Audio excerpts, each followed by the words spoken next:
Thank you to everyone for joining us today. My name is Matt Nielsen from the Ferraro Group. I will be serving as moderator for this panel this afternoon. So as you all know, while the state is slowly easing back into business amid the COVID-19 crisis, construction and development, while an essential industry, has not really escaped the effects of the battered economy unscathed. Among the many concerns is the impact this has for students that are newly entering a job market that no longer has the opportunities and available positions it once did a mere 2 months ago.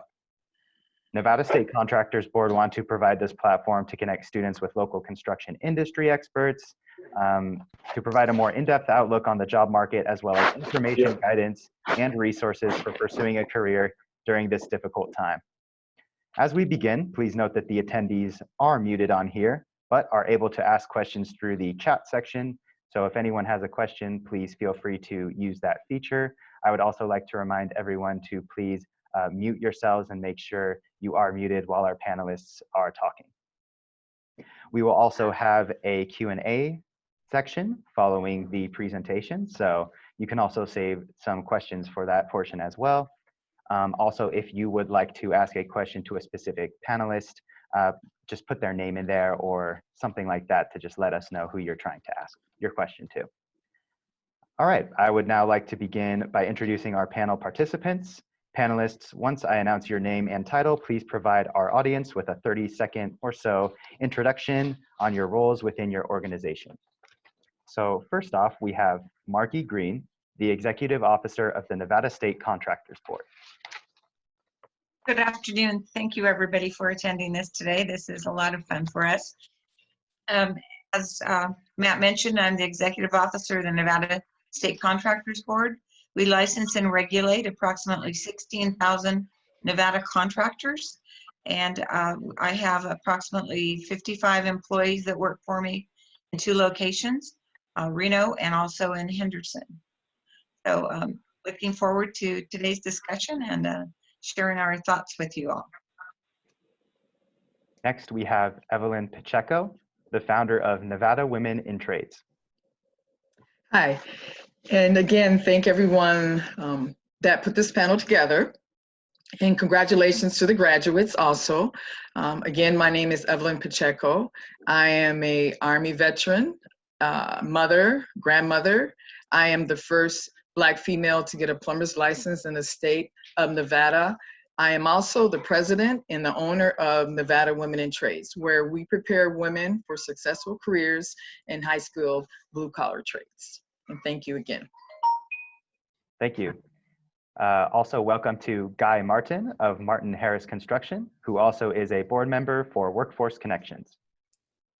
Yes, thank you very much for the opportunity to be here this afternoon. I'm currently the president of Martin Harris Construction. This is my 37th year with the company. I graduated from Western High School in 1987 and immediately entered directly into the trades. I have actually been, I'm a carpenter by trade, and entered the carpenter field very early, going to work with my dad from about the age of 7 or 8 years old. So I kind of knew where I was going and knew what my destiny held for me, and just thankful to be here today. And Martin Harris has about 403 associates as of last Friday, and we primarily work here in the Southwest. Also joining us is Bill Stanley, Executive Secretary Treasurer of the Southern Nevada Building and Construction Trades Council. Well, thank you, and thank you, Margie, for hosting this meeting. I am Bill Stanley. I am the Executive Director of the Southern Nevada Building Trades, representing some 25,000 construction workers here in Southern Nevada who are associated or affiliated with 16 different trade unions. And so I'm also a member of the Governor's Executive Board for Workforce Development, and I serve on the state's Workforce Development Board. Thank you. Thank you. We also have Emily Kirkus, Director of Workforce Development with Nevada Contractors Association. Hello, good afternoon, everyone. My name is Emily Kirkus. I work with the Nevada Contractors Association, and we are a nonprofit here in town. We help contractors with multiple different things, but my area is workforce development. So I spend most of my time working with Clark County School District, charter schools, one-on-one with students as well, trying to guide and educate students about the opportunities within the construction industry. And lastly, we have Brian Kalina, Manager of Technical Services for Southwest Gas. Hello, yeah, I appreciate the opportunity to be here. So Brian Kalina, Southwest Gas, and been here about 10 years, started off in construction, went to UNLV and CSN. Now our technical services manager, about 36 employees. We cover Southern Nevada, Bullhead, Arizona, Laughlin area, and a number of little areas down in Arizona as well. One of my main roles here is also our chair for Southern Nevada, our college collaboration team, and that is focused on reaching out to the younger generation and helping them see the many great opportunities in construction within the natural gas industry. And I'm really excited about this opportunity to be on this panel. So thank you. Thank you. So thank you to all our panelists once again. The Contractors Board would also like to thank Professor Neil Opfer from the Civil and Environmental Engineering and Construction Department at UNLV, who helped coordinate this opportunity for his students. Thank you. And then once again, to any students who may be trickling in, feel free to submit your questions throughout the discussion using the chat feature. So without further ado, I think we're going to get into some of these questions here. So to begin, can each of our panelists give a brief overview of the challenges you faced or the effect the COVID-19 crisis has had on your respective companies or organizations or even the industry as a whole? And can we perhaps start with Margie? Sure. Well, we were very fortunate that construction remained as an essential business, and that meant that the Contractors Board also is an essential business. We've been able to provide nearly all of our services throughout the stay-at-home orders. However, our interoffice structure has been modified to accommodate the governor's orders. Changes to this have been in adapting to a remote work environment, our technology needs, our staff communication. Also, transforming our public meetings to online formats. And with that, that includes our board meetings, all of our disciplinary hearings, our recovery fund. We were not set up to do much remotely, so that was a big challenge that we had to work on right away. Also, continuing to provide quality customer service to our public and to our licensees concerning when we didn't have public access to any of our lobbies. That has been a challenge as well. And then getting the word out to our consumers and to our contractors that the board remains open and we're still providing services, although some of those are a little bit limited. We're currently not doing job site visits during this crisis, so we're starting to do those again now. So we're gradually getting back into a little bit more interaction with the public, but those are some of our challenges. And then, like everyone else, making sure that we had our PPE and our cleaning supplies for our staff working in the office. That has been a challenge as well. And then maintaining the social distancing with our employees. We pretty much have that worked out because we have a large office. A lot of people have been teleworking, so we've limited that access as well. Thank you. And if anyone wants to move in any specific order, please feel free to just go ahead and answer. But maybe for now, can we have Evelyn go next? Hi, and thank you again. I just want to add a couple things. I think the importance for Nevada Women Trades is making sure and continuing the network that I have been doing out here is important, that we don't get stagnant in, because I feel that if people don't hear from you, then they forget about you. And the other thing I really think is important, and I know that only the organizations that are learning to think outside the box right now will prevail. Could you maybe give an example of organizations that have been adapting? There's been, like Margie just said, a lot are going online and learning, and because a lot of, especially with construction, that I think that's going to be hard for the companies to get started with getting online, but I believe it's something that's not impossible to do. But a lot of nonprofits that I'm dealing with, I'm networking with right now, they're doing a lot of things. Getting PPE has been a very, very strong part of getting that for people that are going to come back to their organizations and getting ready and things of that sort.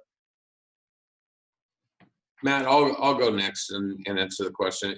You know, I think that construction is a lot different industry than any other industry in our state, from the standpoint that we have, over the years, over my entire career, we have reinvented and redefined how we take care of ourselves and how we answer the threats and the risks that we face every day. You know, myself and Bill here on the call and a group of about 10 of us worked really hard on a commission reporting our information back to the governor, but the biggest change is the way we communicate. Every company in town now has a mass communication capability through text messaging. We have, you know, believe it or not, construction guys are kind of okay with social distancing.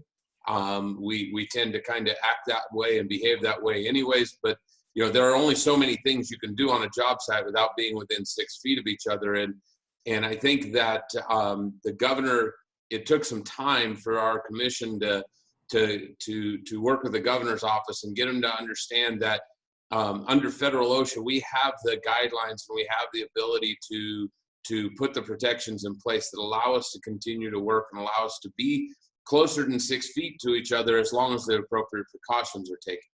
And so rather, you're talking about here in our office began to reopen 2 weeks ago Monday, and we treat every high congregating, high traffic area as a job hazard. So you will actually find posted and trained job hazard analysis for everything from walking the halls to getting a cup of coffee to using a conference room. It's really touched every single inch and every corner of our organization. There is no part of our organization, and we're pretty sophisticated, but there's no part of our organization that hasn't been touched by it. But just the response and the resilience of our industry as a whole is something that is just humbling to be a part of. You know, you go out to these, you know, the big jobs are the big jobs. They got the deeper pockets, they got the bigger budgets, but you go out to the standard light commercial type work, and you even see this, this program has changed out there. You see the social distancing, you see the way the guys are working, you see the way everybody's being safe with each other, and they care. I tell our folks every day, you know, hey, you have to wear face covering when you come in our office. That mask works both directions. It's protecting me from you and you from me. And so just out of a sense of duty, most people in our industry are answering the call, and they're doing what's asked of them, and they're participating. We have tons of our associates that actually participate in helping us put together and construct these job hazard analysis to remove the hazards from that environment. So it's been definitely a growth opportunity. It's been a real exciting last, I guess, 8 weeks or whatever it's been. Perfect, thank you. Bill, do you have any thoughts to add on this matter?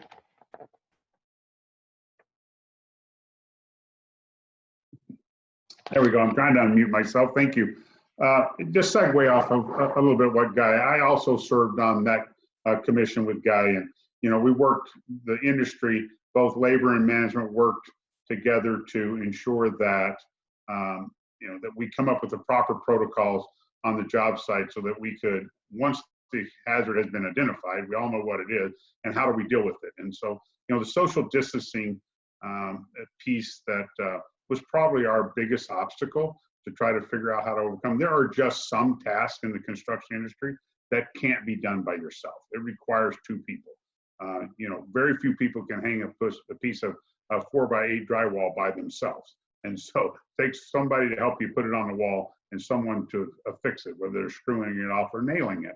So there are just some tasks. So I think that working with both the governor's office and Nevada OSHA, we were able to develop some guidelines and some directives, and OSHA came out with a construction directive, or a directive for the construction industry that I think has taken us in a direction that has allowed us to continue to work. I can tell you that productivity has definitely taken some hit.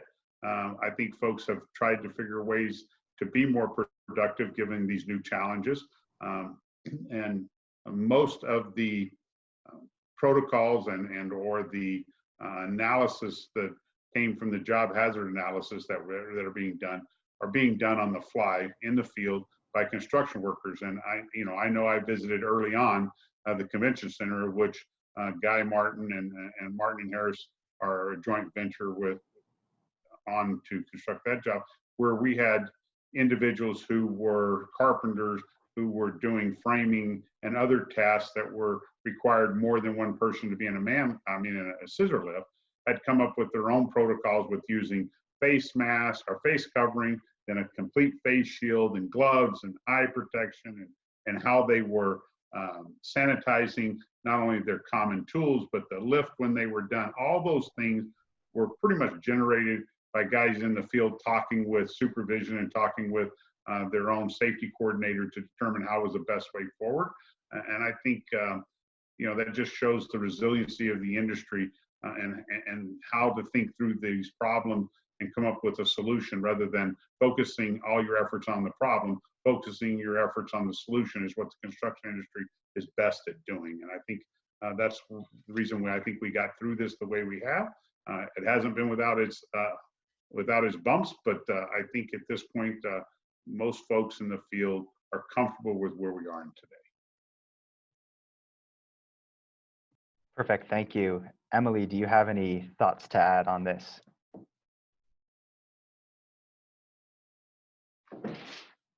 Alrighty, sorry I had to unmute myself there. I'll try to keep it very short. Our organization is a bit different than others on this panel. We, the Nevada Contractors Association, we don't build anything. We offer services to construction companies. So, in the midst of this pandemic, it has been a bit challenging for us. One of the things that we do is offer a lot of networking opportunities, a lot of different events, luncheons, mixers, so that industry professionals can meet. So that's one of the things that has been a little bit challenging for us. We have been working remotely. We are back in the office now, of course, with all these extra safety precautions. But one thing I just want to make sure to point out is that the construction industry, especially in the last, 20 years or so, it's safety is always a priority. So I think of all the industries, this industry in particular, everybody's very good at, following protocol and trying to do their best to be as safe as possible. So I'm very proud to be part of this industry, just with that being said. Thank you. And Brian, are there any challenges you've seen with the COVID-19 situation emerging? How have you seen the industry bounce back from this? Yeah, we've seen absolutely no changes at all. It's been pretty amazing. It's been pretty awesome. No, I'm just kidding. There's been a million different things that we've had to change and look at. One unique thing about Southwest Gas is that we are regulated by the state commissions in Arizona, Nevada, and California. And so everything we do has to be, up to par with them, and it's going to be audited in the future and looked at. So we have to make sure that we take care of our customers properly, and we've been revising procedures, making sure we're addressing those OSHA requirements, as the others have stated. We have had to increase communication a lot more remote communications that we're doing, making sure everybody's up to speed, especially in the first part of this, as we had constantly new update information on a daily basis, or multiple, even more rapidly than that. And it's just making sure everybody's up to speed on what's the current thing that we should be following for PPE and any other standard processes. We interact a lot with the customers and going into their homes, and so there's major concerns that need to be addressed when you have the potential of going into a home with the virus and and then looking at how is that going to spread if I get that on my text and things like that. So it's definitely challenging, but Southwest has done a great job in adapting and quickly making those changes and rolling forward. Perfect, thank you. And just really quickly, we had a student question. To what extent is state OSHA just giving general warnings to contractors versus finding contractors in regard to the COVID-19 issues and regulations? Do any of you have any experience with that? I'll speak to that one directly. We do have experience with it. The one thing, what everybody needs to understand about the governor's emergency declaration and then the follow-on declarations and amendments that came afterwards is there are segments of time where organizations, very similar to the Contractors Board, they answer under the same authority. There's certain periods of time where the law was set and this is what they had to enforce. And then through an amendment, a couple of weeks later, something might change. And then through a further amendment, something else might change. It's like Groundhog's Day every day. You wake up and you just kind of have to make sure that you're playing by the right and most current rule book. One of the things, OSHA is not messing around with this. During the period of time from March 17th, I believe the date was, March 20th is when the governor put out his declaration, and I believe it was about a week and a half to two, or no, the next week is when he established the 6-foot social distancing for construction.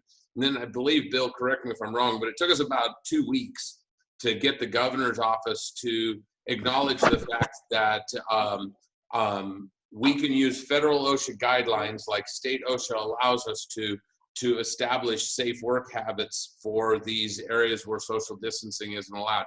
In that 3-week period of time, OSHA did hammer fines. Between up north and down south, they were everywhere.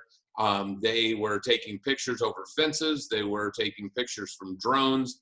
They were taking very, very aggressive steps towards contractors. And so for that period of time, under what is called the general duty provision, they were citing contractors for violating the social distancing and not following the governor's orders. Now, since then, things have changed. Again, as I mentioned, the rules have changed just a little bit. Now they're enforcing the current set of rules, making sure that we have a printed job hazard analysis out there if we're closer than 6 feet, making sure all the PPE is in place, making sure that all the tools, any shared tools or equipment have to be wiped down at the end of the shift and sterilized or disinfected. And so now they've got a different rule book that they're enforcing too. So they are still out there. But look, there aren't many contractors out there that deliberately break the rules and cause inherent risk for their tradespeople. That's not what we do. And so OSHA is out there as an enforcement agency to the few, not to the many. And so we've noticed just kind of, the rule book's changed, what they are enforcing has changed, and they've followed the rules the whole time. But yeah, there are pending claims out there and pending citations out there to very specific companies that were in that narrow time from, I would say, roughly March 20th through the end of April is when that rough time was in there for us. Perfect, thank you. Does anyone else have anything to add on that matter? That was a pretty comprehensive answer. Thank you, Guy. But if anyone else had any specific concerns or situations they ran into. This is Bill Stanley. I think that Nevada OSHA did what was expected of them. If we're following the governor's protocol, and I think that the industry as a whole, both labor and management, worked with the folks from the governor's office through Nevada OSHA to develop a new construction protocol that I think answers the question for most people, as I think I stated in my opening statement, that we now have a system in place of protocols that I believe that allows most folks to go to work on a daily basis and be able to not only have the hazard recognized, but be able to deal with that hazard in a way that should limit your exposure And as long as folks follow those protocols, we're going to be okay. It's when, folks decide that they want to, as we see every day in society, there are just some folks who don't want to wear their face coverings, don't want to wash their hand, don't want to do the things that keep you and me safe. We're going to have issues. And I think, we deal with those on a case-by-case basis, but I believe that those are the minority, not the majority. And I think that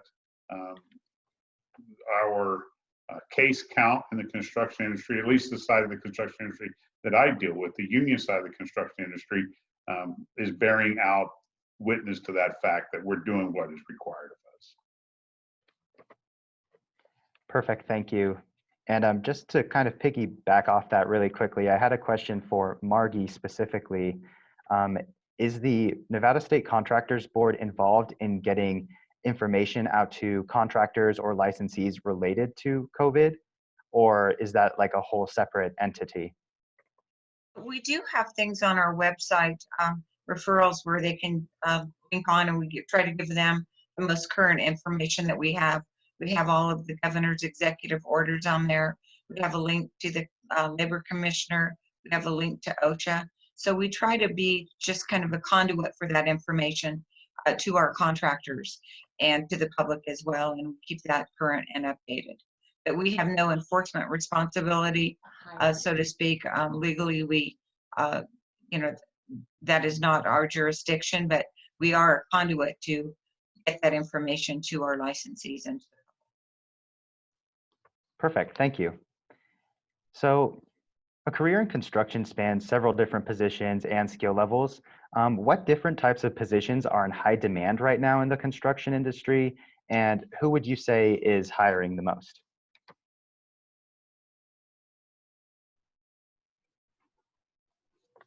Well, I guess I'll jump in here. So, in Nevada, the construction industry, only behind gaming and mining, is the third largest contributor to our economy. And so the construction industry overall is a very important segment and element of our economy in Nevada. We have not seen the numbers in the construction industry that we saw during the building boom that was associated with the city center, and we have not seen the numbers in the construction industry that we saw since the Great Recession of 2008. But, many folks and many economists believe that the numbers that were employed in the construction industry prior to 2008 was an anomaly for Nevada.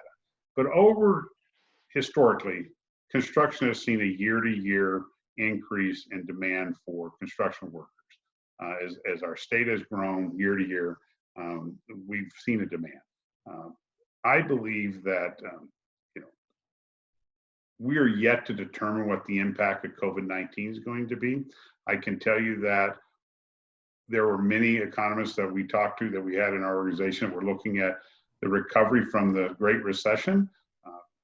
The Nevada was slow in recovering from the last Great Recession, in that the construction industry took a very long time to recover. And when it's your third largest industry in your state, until it recovers, the state doesn't fully recover. And we were really, I think, for most people, thought that we were at full employment in Southern Nevada prior to this pandemic outbreak. What that looks like moving forward, I can't tell you, and what that impact's going to have on the industry. I think it's still the big unknown at this point. And so, to answer your question, what jobs are going to be available? I don't know. We hope that we recover quickly, and that some of the bigger construction jobs in town that are keeping a large workforce working continue. We hope that a couple of projects that have recently stopped, which is the Drew and the MSG sphere. We're hoping that those come back quickly. We believe that as the stadium wraps up, the Raider Stadium wraps up, and as Resort World starts getting closer to completion, along with the convention center, that there'll be a place for those folks to transition to. You know, we're hoping that the next phase of the convention center, while it's currently been put on hold, that's released soon rather than later. That's going to have a big impact on the construction industry. So I think there's a lot of unknowns, and those unknowns, what crafts are going to be in high demand and where those demands are going to come from, I think is still a question that needs to be answered. Perfect, thank you. Does anyone else want to give some thoughts on that one? You know, I'll chime in and I'll keep it really brief. I apologize. Sometimes my answers are not as simple as the questions that were asked. But the one thing I would tell you is that there's two camps in the construction and development world. There's the short game and the long game. Our long game clients, my big distribution developers and manufacturers and office developers and stuff, they're still building. The money's still flowing. You know, that everybody asks me usually, what's the difference between this and 2008? Well, 2008, nobody had any money. The money's still there today. What the uncertainty is how fast can the tourism and hospitality industry recover and get our sidewalks filled and get that revenue stream, get that economic engine of Southern Nevada anyways up and running. You know, one of the things Northern Nevada has done, in my mind, exceptionally well is they have divorced themselves from such a dependency on the gaming and hospitality industry. With everything that's gone on up there with Tesla and Switch and Panasonic with their battery plants and everything. I mean, they've really managed to diversify their revenue stream up north, and there's something for us to learn. There's something to be studied from what we're experiencing right now. You have an 8-mile strip of asphalt that seems to put the entire southern half of the state in a chokehold. There's something to be studied with that, right? And I think that, you know, to Bill's point, I don't know what the answer is going to be. Somebody a lot more intelligent than I am will figure that out, study it, and come up with an answer. But if what I'm really happy for, our company, we are involved in the convention center as a joint venture partner with Turner Construction, but fundamentally we don't do a lot of work in the resort corridor. So for us, as goofy as it is, we're still building. We have a very, very, very optimistic outlook on next year. The last 2 quarters of this year and next year, we are very, very optimistic. You will not find anybody in our company walking around staring at the top of their shoes or hanging their head down. Everybody is head up and they're moving forward, and we are still taking steps. We have over $1 billion worth of construction projects that are currently bidding in my procurement department. So, you know, I know that the 4 or 5 that get all the column inches of press that are over in the hospitality corridor, that's not the group that keeps people like the Contractors Board up and running and justified. That's not the group that keeps all these other industry support groups up and running. I don't know that it's as bad because we're not missing cash and there's money out there. So that's a big difference. So I think this one will bounce back a little bit different. You know, you hear all the different alphabets. Is this a W, a U, a V, an L, whatever kind of recovery it is. It's just, today is just Wednesday, okay? I mean, don't make it out more than what it is, and we'll get through this better. Thank you. And Yeah, just, I sorry. would like to add something. Sorry about that. I think all the trades are important to building any, like the stadium or building anything in its town. But one thing that's going to be prevalent to the industry is the sanitation or disinfecting the job sites. I have a friend that worked on the stadium, and people are there cleaning everything and sanitizing everything. And I know that there's been a freeze on hiring flaggers. I really don't have the information on how the other trades are freezing, but I know apprenticeship programs are on a freeze right now. But I think it's going to be very high demand is going to be with sanitation and the cleaning organizations. Thank you. And that's actually a great transition to one of our student questions, which is what the impact of COVID-19 has had on the apprenticeship programs. And I know you just mentioned freezes. To what extent has that been like? Let me jump in here. So just like the Clark County School District, all of our apprenticeship programs have gone to online distance learning. We're not congregating in a classroom at the moment. There are still some limited labs that are taking place, whether they be in a welding lab or some of those other labs. And there are some classes going on having to do with industrial hygiene.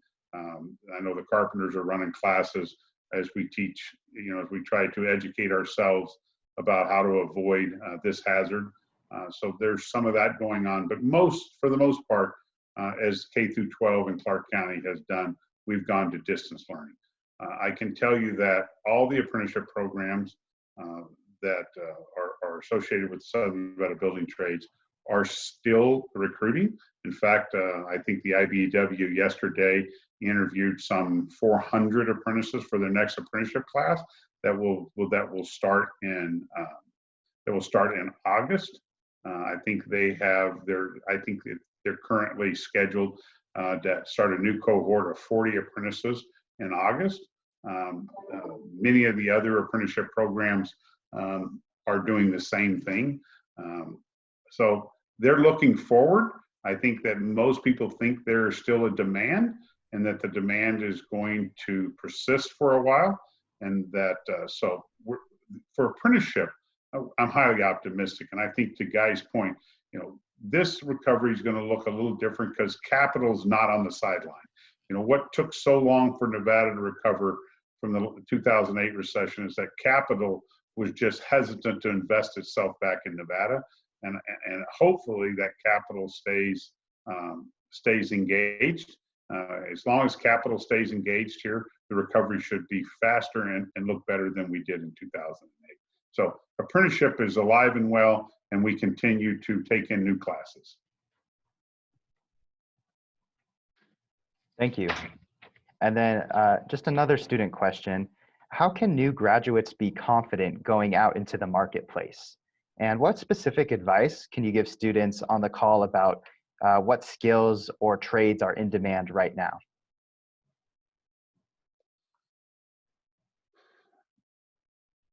Well, I think all those trades are in demand. There is going to be, we have a demographic issue that's been identified by many in the construction industry. Many of the folks in the construction industry look like myself, getting kind of gray in the head. And as from 2008 to 2014-15, we didn't take in a lot of apprentices. We went from about a high in the state of Nevada of 5,500 apprentices statewide down to 1,500 through that time frame. We're back up to about 5,800 apprentices statewide today. So we see that rebound taking place. And there's, as I said, there's new cohorts coming on board and that will be starting in the next school year. So what that school year looks like, whether it continues to be distance learning or whether we're going to engage folks again in the classroom, is yet to be determined. But all the trades are still heavily recruiting and looking for apprentices to enter their registered apprenticeship programs. And Matt, this is Brian. I can help out with that question too, as far as how students be confident getting into the industry.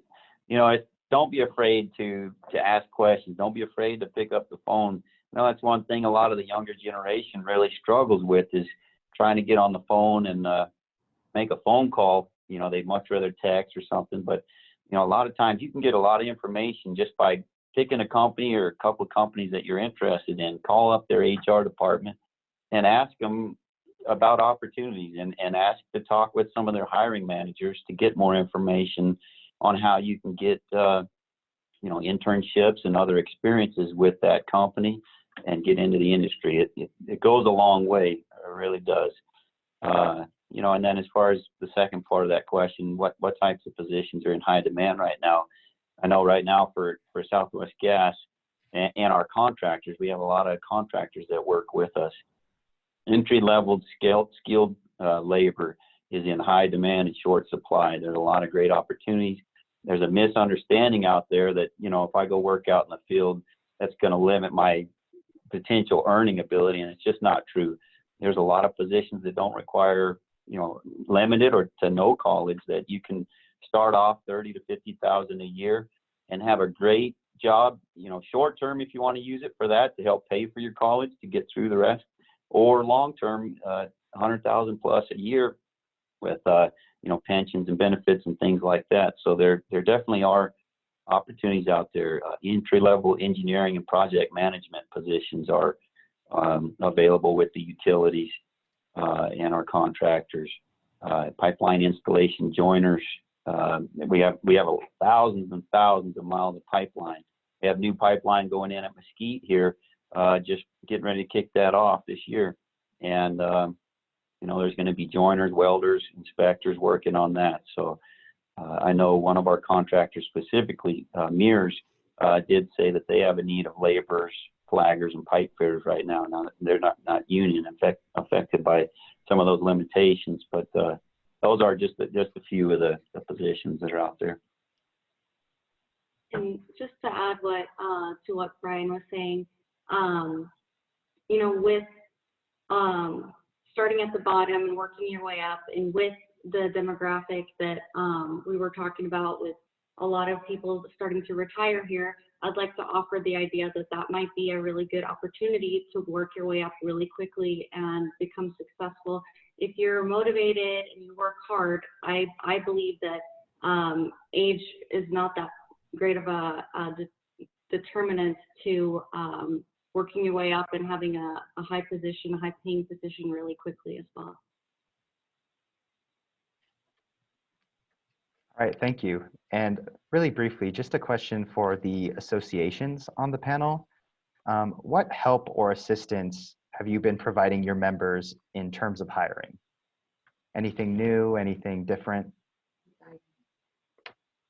Any guidance? So I'll start off here. So we don't offer any employment services through the Nevada Contractors Association. We have an internship program that we run year round. I will say, with all of this going on right now, it has been a little bit difficult. Of course, it's difficult. We can't have the normal meetings and stuff that we do. So we're not super involved with helping the contractors with hiring employees. What we do is promote the industry as a whole. We offer information on the type of money you can make with different jobs and within different trades. So we're more trying to promote the industry, not so much on the end of helping employers hire. We do have a job board. I would like to mention that. But in terms of employment opportunities, we're not super heavily involved with that at this time. So Matt, if I can, I'd like to take this just a little slanted direction here. Just so you know, I sit on AGC or NCA's executive board here in Las Vegas, and I'm a past president of NCA. The one thing you asked, a cool question. You said, what are the organizations doing to help their contractors? They are an absolute key element in helping us communicate what our industry, the new normal of what our industry is doing, out to all of our industry partners, all of our peers.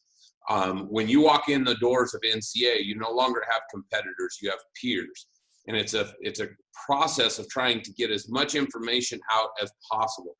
If you go on NCA's website, you'll actually find a drop-down link that has every single document, every single protocol, every single rule, everything that's happened within our industry in the last 9 weeks. Sean and his team over at NCA has done an amazing job of pulling that together, and they make that available to the industry. You don't have to be a member of NCA to use that feature. You don't have to pay fees or dues or anything.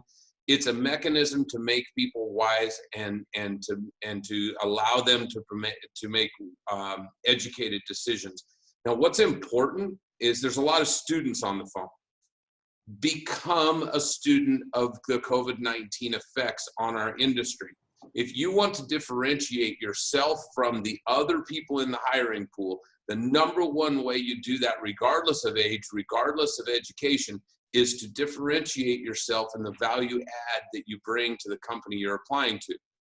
For the students on the phone, go on NCA's website, pull down that tab and see what COVID-19 and see what this is actually doing, what the rule changes are, what you need to do. Take your OSHA 10, take your OSHA 30. Don't wait till you have that job to go take those. It's a requirement before you can start working to have an OSHA 10 in our state. You have to go do those things. Get educated, go figure that stuff out now and build that value so that when you're sitting in that interview or you're filling out that questionnaire or you're filling out that, you're putting your resume together, the fact that you've studied all the COVID-19 compliance requirements from NCA's website, that's a credential. That works. I'll tell you right now, I feel like I've been through a master's thesis in the last freaking 8 weeks, but there's some real high value in the way you can differentiate yourself from the other applicants that are entering the field. And that's just one creative way that I'm encouraging. I speak to a lot of students, and that's one of the things I'm encouraging them to do is learn as much as you can about this. All the sanitation stuff that Evelyn was talking about, there's tons of websites out there. Go get educated, build value before you walk in the room for that interview. And it'll make it a lot easier on you. And just to bounce off that, I know a lot of students have already taken their OSHA 10s and other certifications as well, but just a reminder that you can go to our website. We do offer a lot of these classes as well. I do know that they were on hold for a little while there, but I know we're in the process of rescheduling them. So if there's anything in particular that you think would, help your future career take off, definitely let us know. If you don't see that class there, we may be able to guide you in the right direction of where you can take that class, or maybe we can offer it specifically just for you through our trainers as well. Perfect, thank you. And really quickly to either one of you, what is NCA's website that these students can go to?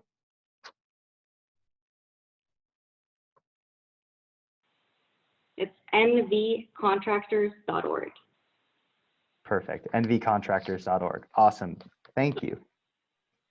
Sure, and if any students have any questions or information on there, you can give us a call. We're an office of 10 people. We all work in different departments, but all of us should be able to guide you in the right direction if you have specific questions you need answers for as well. All right, so aside from apprenticeship programs, what other programs or resources are currently available? And these could be, free options, training programs, education courses, association programs. Are there anything like that? I'll take a jump at this. So I already mentioned briefly our internship program. If you are interested in that, definitely check that out. The applications on our website. Like I mentioned, has been a little bit difficult to place students at the moment with everything going on, but give me a call, send me your application. We'll try to work with you on that. Also, I would like to mention that AGC of America, Associate General Contractors of America, they offer scholarships. So do we. We have the Michael T. Martin Memorial Scholarships. Every one of you that's studying construction management or engineering, even architecture, you should be applying for this scholarship. You can, this scholarship application is so brief. Spend a little bit of time on that and you can qualify for up to $12,000 in funding for your schooling as well. Definitely check out Scouts. They offer some free training. And I believe some other associations offer training and certifications as well.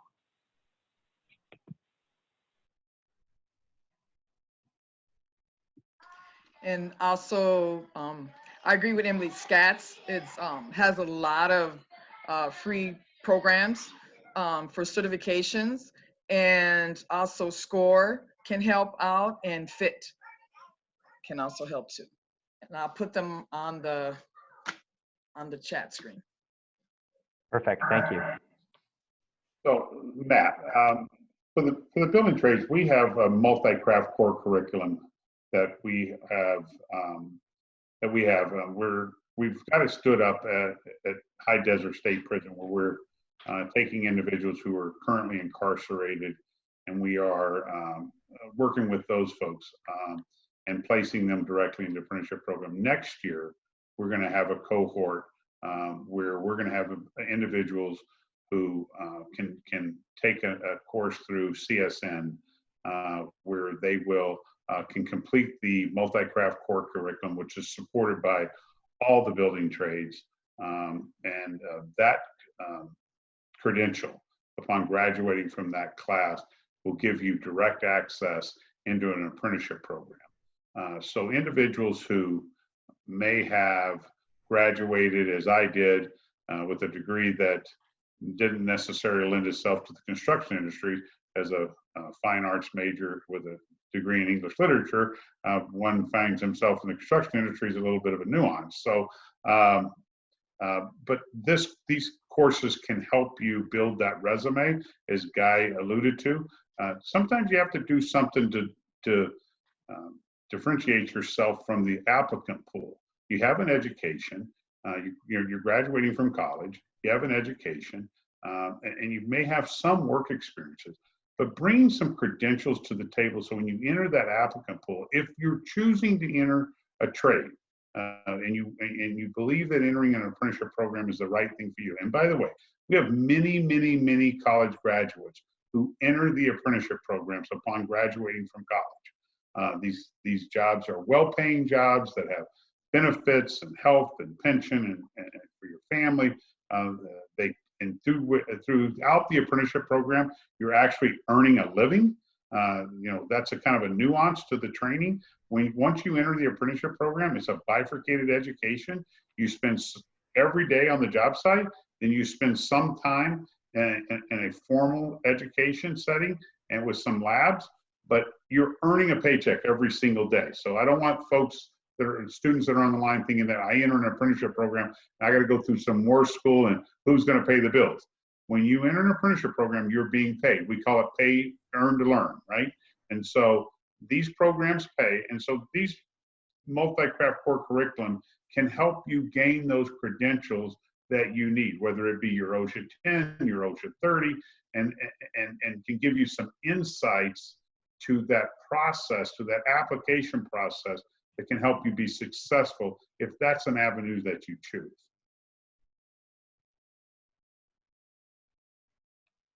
All right, thank you. And then just going back to the student questions, are there any trades or programs available that offer day hiring or anything like that?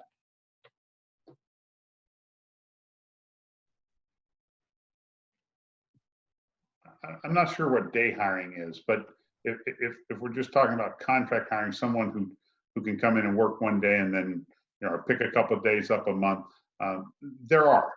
For instance, we have a lot of folks in the trades who right now it's on hold, but historically we have a lot of tradesmen that work at the convention center during the trade shows that set those trade shows up, whether they're carpenters, teamsters, plumbers, electricians, other folks, and they take those jobs and they go out to the convention center, they set the conventions up, they work for 2 or 3 days, and then they're off for the duration of the convention, and they'll go back and do the teardown. So, there are some of those opportunities available through many of the different trade unions, whether it be the carpenters, the teamsters, the electricians, etc. Hey, Matt, just a little bit more to add on to that student question, if I can. Yes, please do. Okay, thank you. So definitely internships are a huge way to get good experience. Also, there's opportunities for mock interviewing that you should really take advantage. Anytime somebody gives you the opportunity to take a mock interview, take that. I know through Terra Contracting, they always offer to a lot of our younger candidates the option for mock interviewing. So you can always call them up. That and resume writing workshops are good to take advantage of through them. CSN, College of Southern Nevada, does have multiple technical classes, such as the MT 130B, which is an intro to natural gas, and then a 132B, which is a joiner class, teaches you how to join pipe and things like that. That's another great opportunity where you can, for a very small amount of class fee, you can get a lot of knowledge and also be involved with a lot of our contractors that come in and do training and outreach to those who are interested in jobs there. And also, look around at the college for the student organizations that are available. Take advantage of those whenever they're looking for student body, board members in those organizations, treasurer, president, vice president, whatever it is. Take advantage of those, because that gives you a lot of great experience that you can put on your resume that shows leadership and the willingness to go above and beyond the average student. Perfect. Thank you, Brian. And then if no one else has any thoughts on that question, another one is, what kind of softwares do contractors in Nevada use that students should learn? So I'll take the question specific to the software. So construction is really a three-legged stool. There's get work, do work, and keep score. All three of those have different software systems and mechanisms that they use. Some of the most popular ones on the get work side of things are CEMs, or client management systems like Pipedrive. That's what we use here at Martin Harris's Pipedrive. On the estimating front, there's Timberline Estimating, there's Destiny, there's several estimating softwares out there. You want to, if you're going to really spend some time and get into estimating softwares, you want to make sure that they have on-screen takeoff and AutoCAD integrated in them, because a lot of the drawings, a lot of the information we're receiving now come in electronic, huge data files, and without having things like on-screen takeoff or Destiny or programs that are capable of handling that, you can't really do much on the takeoff front without that. On the do work side of things, what I will tell you is we've recently transitioned to a software, I say recently, 5 years ago or so, to a software called Procore. Procore is hands down the most user-friendly and the fastest to learn project management software out there. We track everything from daily reports, safety huddles, transmittals, absolutely everything that goes into running a job is handled, managed, and tracked through Procore. And then the last one, of course, is Keep Score. There aren't very many construction-based accounting softwares out there. We use Timberline.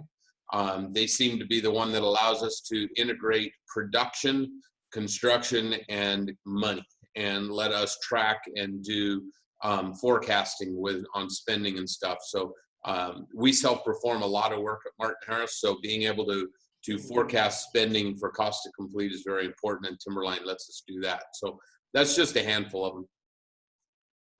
Perfect. That was some great information. Thank you. Well, that pretty much wraps it up. We'll open it up for any extra questions from students right now. Give that a minute or so. But other than that, I also want to open it up for closing remarks from our panelists. If there's anything you'd like to add, anywhere you'd like to send students, any direction that they need to go, feel free to jump in right now and let them know. And otherwise, we can begin to wrap this up. Matt, my closing statement is this: construction is not a last resort; it's a career. So when you you come out of college and you want to jump into this thing, the very first thing that I can see through in a phone interview, in an answered questionnaire, in the way an application is filled out, is if somebody's just trying to find a job or if they're trying to find a career. When my father entered into the trade, he's a carpenter by trade. Being a carpenter and being in the trades was a noble endeavor. It was a noble effort. And that's what we're missing in our industry, is the nobility of being in construction. And we see it coming back. We do see that train turning around, but it takes a little while to get that momentum built back up. So my advice to any of the students on the phone would be just absolutely be sold out for the industry, and make sure that you are doing everything you can to be of high value to the company that you're interviewing with. Thank you. And if I could just jump in really quickly, we do have a question for Guy. Is Martin Harris hiring interns, or has COVID affected that process? So we here in our office, we have between 7 and 10 interns in here all the time. Primarily, we've pulled from other colleges, UNLV students with more of an emphasis on civil engineering. They get gobbled up by the underground guys and by the bridge builders and road builders pretty fast. So we haven't gotten a bunch of UNLV guys. But yeah, the only thing COVID-19 has done is change our appearance a little bit. We have face coverings that everybody's required to wear. Doesn't matter who you are or what your role is in the organization. Everybody wears face coverings around here. It's only changed the way we go about it.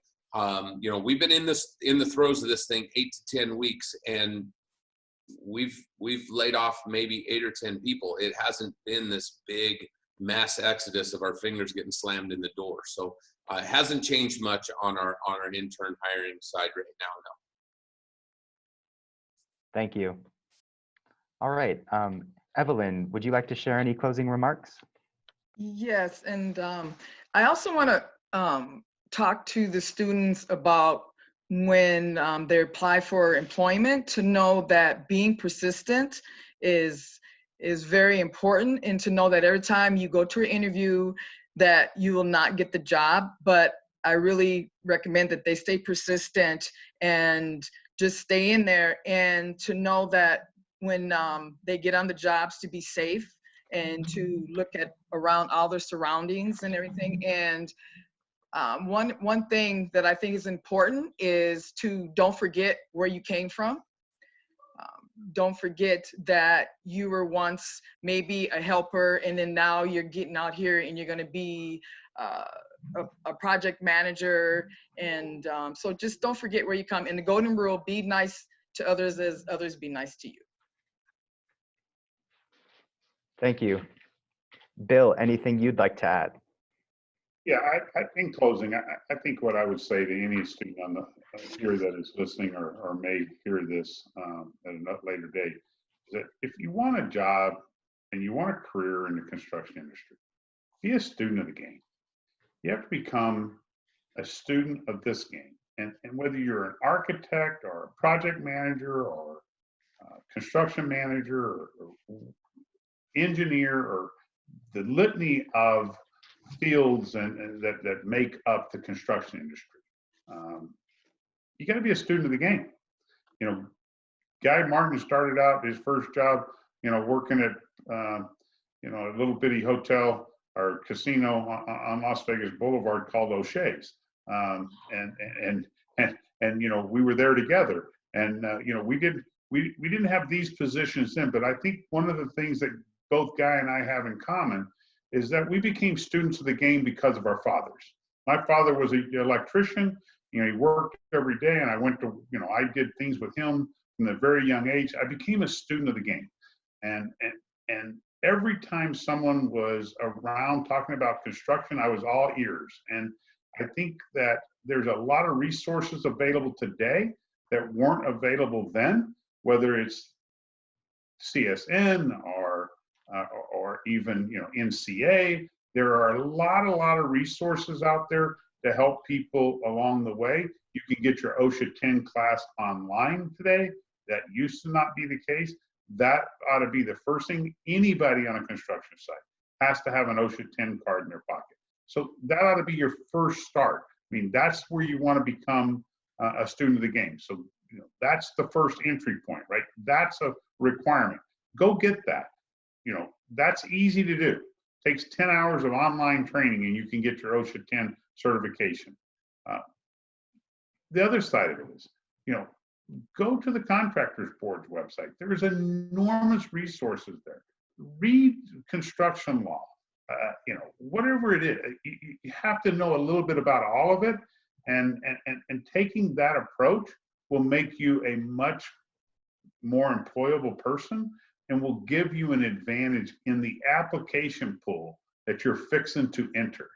And there is competitive, and giving yourself an advantage by having a few credentials that others don't have is going to allow you to differentiate yourself from others. And so be a student of the game. That's my advice. Thank you. Brian, any final thoughts from you? Yes, sir. Thank you. So I appreciate what all the other panelists have said. They offer a lot of great opportunities, and I encourage every student listening to reach out to each of them and Southwest Gas and our contractors.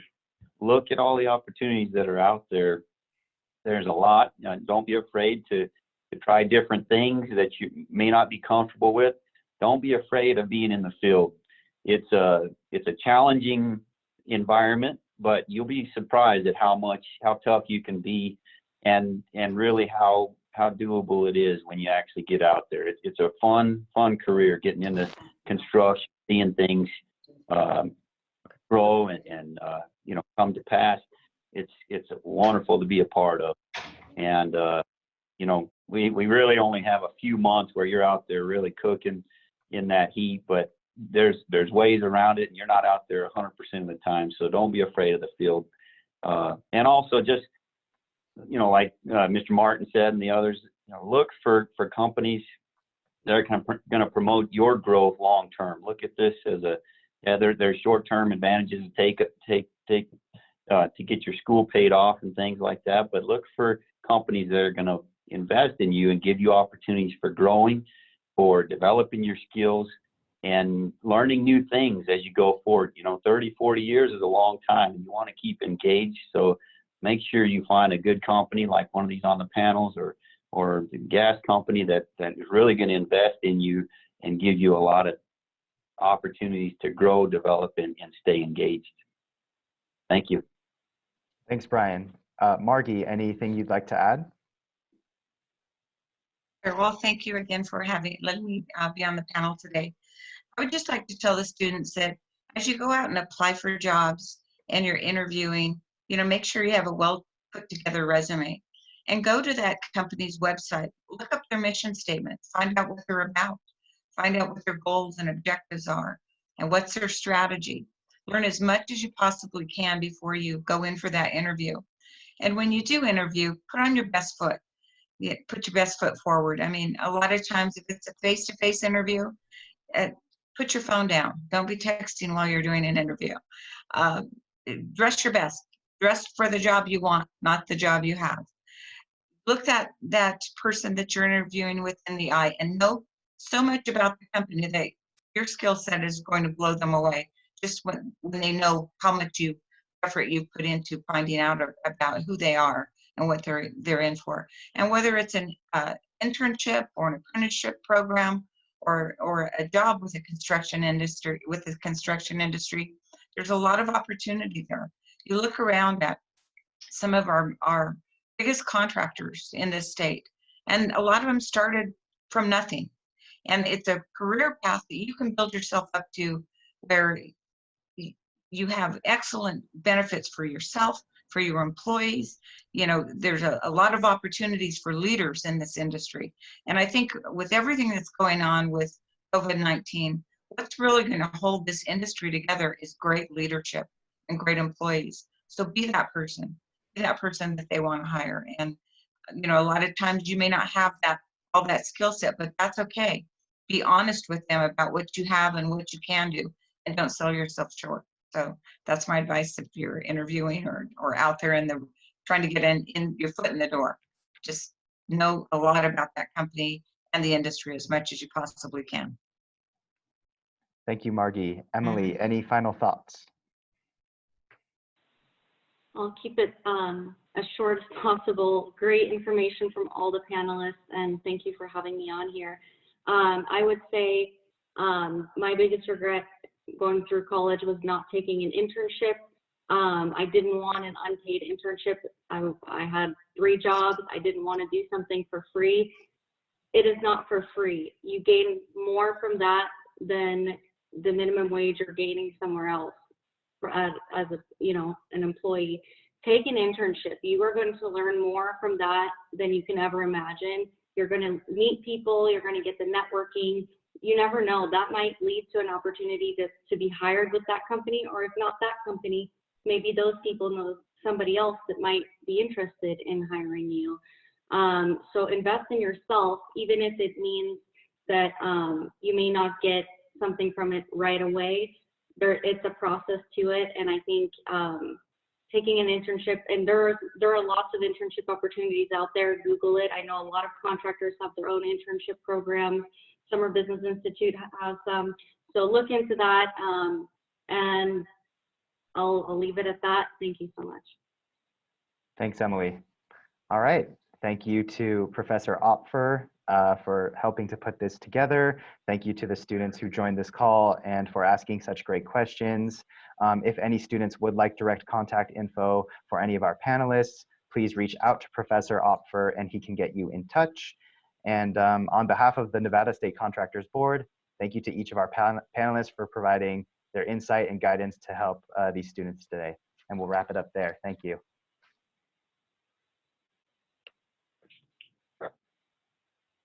Thanks, Matt.